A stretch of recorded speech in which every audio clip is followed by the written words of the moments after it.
માત્ર 100 રૂપિયામાં 10મા અને 12મા ધોરણની માર્કશીટ છે. એમાં તમારે સુધારણા કરવા છે. 10મા ધોરણની માર્કશીટ ગણો કે એના સાથે તમને જે ગ્રેડ સર્ટિફિકેટ આપ્યું છે એમાં તમારું નામ, 10માની માર્કશીટમાં જે તમારી જન્મ તારીખ આપેલી છે એમાં તમારે સુધારણા કરવા છે. તો માત્ર તમારે એ 100 રૂપિયામાં થશે. હવામાં વાત નહીં કરું, અહીંયા પ્રૂફ લઈને આવ્યો છું ને પ્રૂફ સાથે અહીંયા વાત કરીશ. અગાઉ મેં આના રિલેટેડનો વિડીયો બનાવ્યો હતો. તો જે તે ફોર્મ છે એ મેં વેબસાઇટ પરથી ડાઉનલોડ કરીને એના રિલેટેડની જે બધી માહિતી આપી હતી. પરંતુ આ જે ફોર્મ છે ને એ ઓફિશિયલી મને જે તે સ્કૂલમાંથી મળેલ છે ને એ પ્રમાણે જે તે પ્રોસિજર કરવાની છે ને એ હું તમને જણાવું છું. વિડીયો થોડો લાંબો બની શકે છે, પરંતુ આ એક વિડીયો તમે જોઈશો ને એટલે તમારા જે તે સુધારણા કરવાના છે ને એ ફાઇનલ તમારી 10મા 12માની માર્કશીટ અથવા ગ્રેડ સર્ટિફિકેટમાં તમારે જે તે સુધારણા છે એ થઈ જશે. તમારે બસ આ વિડીયોને અંત સુધી જોવાનો હોય, જેથી કરીને કોઈ માહિતી છે એ એટલે કે મિસમેચ ના થઈ જાય. તો તમારે એ શાંતિથી જોવાનું છે. તો અહીંયા તમે આ જોઈશો ને તો હું અહીંયાનું જે ફોર્મ લઈને આવ્યો છું ને એ 4 પેજનું છે.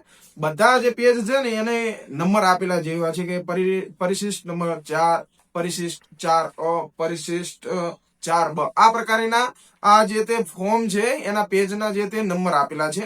તો માત્ર જો તમારે 10મામાં જે માર્કશીટ છે અને ગ્રેડ સર્ટિફિકેશન છે એમાં તમારે સુધારણા કરવા છે તો એ પ્રકારના અહીંયા પરિશિષ્ટ ભરવાના છે. જો માત્ર 12માનું ફોર્મ જે માર્કશીટ ને ગ્રેડ સર્ટિફિકેટમાં સુધારણા કરવાના છે તો એ પ્રકારનું અહીંયા પરિશિષ્ટ ભરવાનું છે. પરંતુ અહીંયા તમને આખા જે વિડીયોમાં છે ને એમ હું તમને જણાવી દઉં કે કયો સુધારો કરવાનો છે ને કયું ફોર્મ ભરવાનું છે. તો પહેલા તો અહીંયા હું તમને જણાવી દઉં કે પેજ 1 અને 2 વોટ્સએપ અને ટેલિગ્રામ ચેનલ પર હું તમને અપલોડ કરી દઈશ, જ્યાં તમે ટેલિગ્રામ પરથી એ પીડીએફ ડાઉનલોડ કરી અને પ્રિન્ટ કઢાવી લેવી, કેમ કે તેની ક્વોલિટી સારી રહે છે કમ્પેર ટુ વોટ્સએપના જે ફોટો ડાઉનલોડ કરીને તમે જે તે પ્રિન્ટ કાઢશો એ પ્રમાણે. તો અહીંયા જે આ પરિશિષ્ટ 4 છે એમાં તમારે જોશો ને તો આ જે પરિશિષ્ટ જે તે આ ફોર્મ છે ને એનો પેજ 1 અને 2 એ દરેક વિદ્યાર્થીએ ફોર્મ આ રીતે ભરવાનું રહે છે. પછી તમારે હું આગળની વાત છે તમને જણાવું. તો અહીંયા તમે આ ફોર્મમાં જોઈશો ને તો પરિશિષ્ટ 4 છે. અહીંયા ઉપર તમે જોઈ શકશો કે શું લખેલું છે. એમાં તમે જોઈશો કે પરીક્ષાના પ્રમાણપત્ર, ગુણપત્રકમાં અટક, નામ, જાતિ, પિતાના નામ, જન્મ તારીખમાં જે તે તમારા સુધારણા કરવા છે એના માટેનું આ પરિશિષ્ટ 4 નંબરનું ફોર્મ છે, જ્યાં અહીંયા તમે એડ્રેસ જોઈ શકો છો. તો પહેલા તો હું તમને આ પ્રોસિજર પહેલા જણાવી દઉં કે જો તમે 12મું પૂર્ણ થઈ ગયું છે તો તમારે કઈ રીતની પ્રોસિજર કરવાની છે. અને જો તમારું 11 12મું ચાલુ છે અને 10મામાં જો તમારે ફોર્મ ભરવાનું, 10માની જે માર્કશીટ છે ગ્રેડ સર્ટિફિકેટ છે એમાં સુધારણા કરવા છે એના માટેનું અહીંયા રિલેટેડની વાત કરીશું. તો પહેલા તો તમારે જો જણાવી જ દઉં કે આ જે એડ્રેસ છે પ્રતિ નાયબ નિયામક પરીક્ષા, વિદ્યાર્થી સેવા કેન્દ્ર, ગુજરાત માધ્યમિક અને ઉચ્ચતર માધ્યમિક શિક્ષણ બોર્ડ, ગાંધીનગરનું આ જે તે તમારે ત્યાં આ ફોર્મ છે એની સાથેના ડોક્યુમેન્ટ છે આપવાના રહેશે. વિષય અહીંયા લખેલું જ છે, તમે જોઈ શકશો કે શું વિષય લખેલ છે. ત્યાં બતાવેલ છે કે પરીક્ષાના પ્રમાણપત્ર, ગુણપત્રકમાં અટક, નામ, પિતાનું નામ, જન્મ તારીખમાં સુધારણો. હવે હું આ તમને આખું ફોર્મ ભરતા જ જણાવું છું કે જો અહીંયા સુધારાની વિગત છે. જો તમારે જે તે પ્રમાણપત્ર, ગુણપત્રકમાં તમારે સુધારણા કરવાના છે, જો કે તમે અહીંયા સમજી શકો છો કે મારે માર્કશીટમાં સુધારણા કરવા છે તો અહીંયા સુધારાની વિગત છે. તો માર્કશીટ એટલે ગુણપત્રક થયું, ગુણપત્રક મારે 10મું SSC અને 12મું એટલે HSC, આ પ્રકારે તમારે સુધારણા કરવા છે તો અહીંયા ટીક કરવાનું. હવે આ ફોર્મ છે ને ગુજરાતી ઇંગ્લિશ બંને ભાષામાં ભરવાનું રહેશે, તો એ પ્રકારે તમારે ધ્યાન રાખવાનું. અગાઉના જે મેં વિડીયોમાં બતાવ્યું હતું તો તેમાં તમારે ખાલી ઇંગ્લિશમાં જ ફોર્મ ભરવાનું હતું, એટલે આ ફોર્મ તમારે મેન્ડેટરી બનશે. પછી શાળા ક્રમાંક એટલે કે જે તે તમારી માર્કશીટ છે ને એમાં સ્કૂલ ઇન્ડેક્સ નંબર લખેલો હશે ઇંગ્લિશમાં, હું તમને જણાવું એ સ્કૂલ ઇન્ડેક્સ નંબર, બેઠક ક્રમાંક અને પરીક્ષા આપેલા એનું વર્ષ, SSC અથવા HSC એ પ્રકારે તમે અહીંયા જોઈ શકો છો. અને એ ડિટેલ છે તમારે ફિલઅપ કરવાની છે.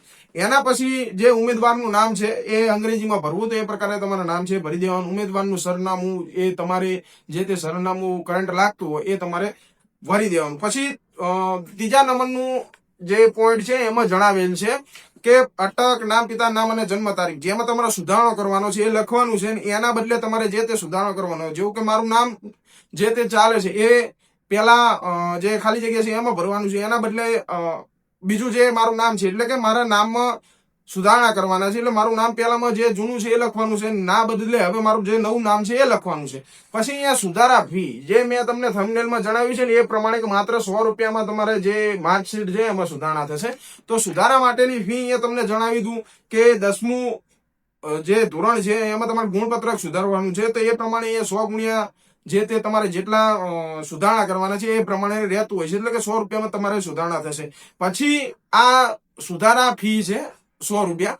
અને પછી જો તમારે સર્ટિફિકેટ આપણે લેવાનું બનશે, એટલે માત્ર 100 રૂપિયામાં તમારું કામ નહીં પતે, પરંતુ એ સુધારા ફી છે 100 રૂપિયા. હવે તમારે પ્રમાણપત્ર લેવાનું છે તો 75 રૂપિયા એનો અલગથી ચાર્જ છે. એ 75 રૂપિયા લેવા મતલબ તમારું પ્રમાણપત્ર અથવા સર્ટિફિકેટ લેવાનું છે, માર્કશીટ, એના માટેનું 75 રૂપિયા ફીસ છે. તો આ તમારે એ પ્રમાણે ભરવાનું રહેશે. અને પોસ્ટેજ ચાર્જ એટલે કે જે તે તમારું માર્કશીટ છે અથવા ગ્રેડ સર્ટિફિકેટ છે તમારે ઘરે મંગાવવું છે તો એનો પોસ્ટેજ ચાર્જ અહીંયા 50 રૂપિયા. પરંતુ અમને રિસેન્ટલી તમે જોઈ શકો છો આ ફોર્મની જે પ્રિન્ટિંગ છે એ જૂના સમય વખતની, તો આમાં થોડું વાયસા વર્જા ચેન્જીસ બની શકે છે. હવે ચૂકવવા પાત્ર કુલ રકમની અહીંયા વાત કરી છે મિત્રો, તો તમારે એક વખત ત્યાં જે તે કચેરીમાં જવાનું જ રહેશે. કેમ કે પહેલા એવું હતું કે તમારે મની ઓર્ડર અથવા જે તે રીતે તમારું પેમેન્ટ કરવાનું હતું. પણ રિસેન્ટલી મેં 6 મહિના પહેલા એક વિડીયો બનાવેલો હતો કે જેમાં તે તમારું ચૂકવણું છે યુપીઆઈ દ્વારા તમે કરી શકશો. એટલે તમારું આનું જે પેમેન્ટ બને છે એ યુપીઆઈ દ્વારા ત્યાં પેમેન્ટ કરી શકો છો, અથવા કોઈ અન્ય રીતે પણ જો ત્યાં જણાવતા હોય તો એ તમારે આનું ટોટલ પેમેન્ટ છે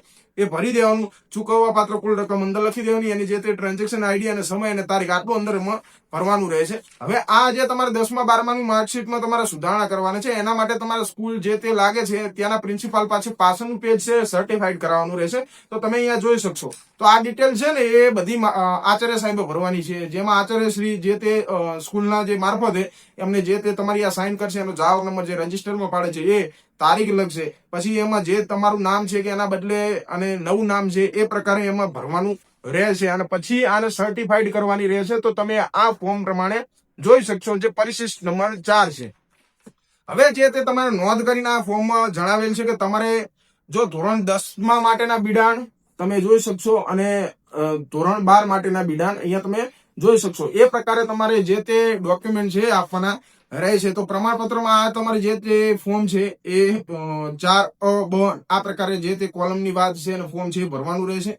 સુધારો કરવાનો છે, ઇંગ્લિશમાં લખવાનું, ગુજરાતીમાં લખવું નહીં. જિલ્લા શિક્ષણ અધિકારીનું જે કાઉન્ટર સાઇન એટલે કે જે તે તમારા પ્રિન્સિપાલ સાહેબે જે તે જીઆરમાં સુધારણા અથવા કોર્ટના ઓર્ડરથી કર્યા છે અથવા ડીઓ સાહેબના ઓર્ડરથી કર્યા છે. જો તમારે માત્ર 10મામાં કરેક્શન કરાવવાનું રહે છે ને તો તમારે સ્કૂલના પ્રિન્સિપાલ અને ડીઓ સાહેબની કાઉન્ટર સાઇન પણ જોઈશે. અને જો તમારે 12મામાં સુધારણા કરવાના છે તો તમારે ડીઓ સાહેબની સાઇનની એવું કોઈ જરૂર નહીં પડે. માત્ર જે તે તમારા કહીએ કે પ્રિન્સિપાલ દ્વારા જે તે આ ફોર્મ છે આગળનું ફિલઅપ તમે કરી શકશો. એટલે અહીંયા કાઉન્ટર સાઇન વાત કરી છે, એટલે કે જીઆર જનરલ રજીસ્ટર આવશે ને એમને તમારે સર્ટિફાઈડ એક કોપી લેવાની જે છે, જેમાં તમારું નામ ને જે તે બધી ડિટેલ છે, જો એમાં સુધારણો કરેલો હશે જે તે અનુસંધાન એ પ્રકારની અહીંયા તમારે સર્ટિફાઈડ નકલ તમારા જનરલ રજીસ્ટરની લેવાની રહેશે, જેમાં તમારું નામ ને બધી ડિટેલ હશે.